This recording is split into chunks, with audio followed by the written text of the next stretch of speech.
குருவை இழந்து நம்மளால இந்த உலகத்துல வாழ முடியாதுன்னு நினைச்சு தன்னுடைய மூச்சை அடக்கி கபால வெளியை திறந்து கொண்டு, அதாவது மேல் பகுதி இருக்குல்ல, அந்த மேல் வெளியை திறந்து கொண்டு தன்னுடைய ஆன்மாவை அப்படி செலுத்தியிருக்காரு. சிவயோக நெறியில இருந்திருக்காரு இல்லையா, அதனால அப்படி அவருடைய ஆன்மா அவர்ல இருந்து போகும்போது எப்படி போயிருக்கு தெரியுமாங்க? ஒளி பிளம்பா போயிருக்கு.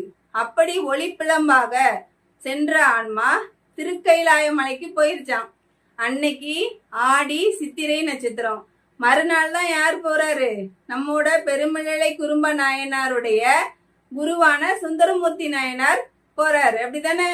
அதனால குரு போகாத முன்னகுட்டியுமே திருக்கைலாய மலைக்கு தன்னுடைய ஆன்மாவை ஒளி வடிவமாக சென்று சேர்த்தவர் தான் நம்மோட பெருமிழலை குறும்ப நாயனார். இந்த மாதிரி ஒரு குரு பக்தியை பார்க்க முடியுமாங்க? குருவருளால் இறைவனுடைய திருவருளை அடைந்தவர் தான் நம்மோட பெருமிழலை குறும்ப நாயனார்.